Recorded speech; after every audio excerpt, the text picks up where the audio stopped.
sheekh gabdhaha xaaska ah oo nimanka ka shukaansada khadka maxay diintu ka qabtaa waa ceeb weyn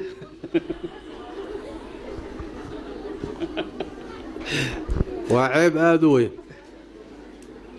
adoo nin leh oo guri leh oo reer leh oo nin cismadiisa ku jira inaad shukaansi kala gashaay waa dembi aad u weyn inaad internet ka gasho iyo inaad toos u gashana waa isku mid soomaa inaad derbiga gadaashiisa shukaansi ka samayso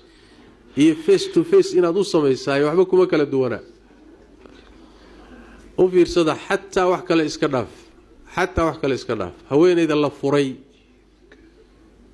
la furay ilaa ciddadeeda ay dhammaysato ma shukaansan karto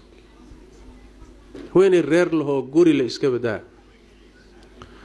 arrintaasi marka faaxisho waaye waa arrin foolxun dembi aada u foolxun waaye inta badanna waxaa ka dhasha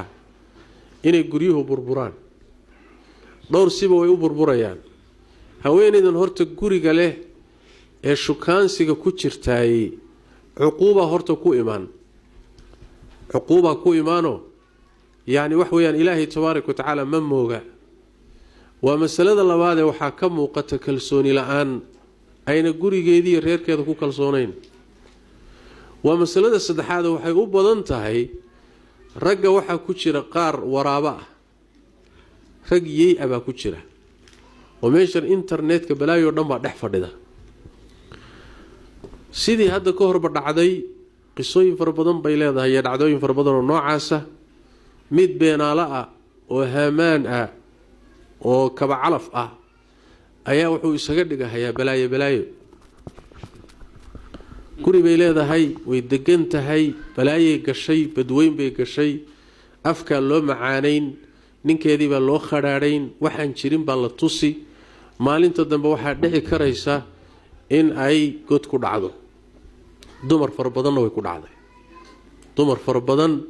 oo qisooyinkooda haddaan idinka sheekay aada la yaabaysaan ayaa guryahoodii ku burbureen oo aakharo ku seegay oo adduunkoodii ku burburay oo ceebo badan la kulmay sidaas daraaddeed cuquubadeedu way soo degdegtaa waxaan idin dhihi lahaa haddii aadan gurigaaga iyo ninkaaga ku kalsoonayn ilaahay jid buu kuu furee intaad iska furto guur raadso soo maa haddii kaleetana guri baad leedaho reer baad leedahay alxamdulilah intaad tidhaahdo waxba kaama maqnee meeshan qashinqubka ah ee balaayoo dhan ku dhex jirta waxba kaagama maqnee iska daa waa arrin aada u foolxunoo xaaraan ah weliba dembi aada u culusa waay guryo badanna waa ku burbureen dhib badanna waa ka dhashay waana aafaadka ay leedahay internetku soo kordhiyey ayay ka mid tahay marka ilaahay laga boqo wallahu aclam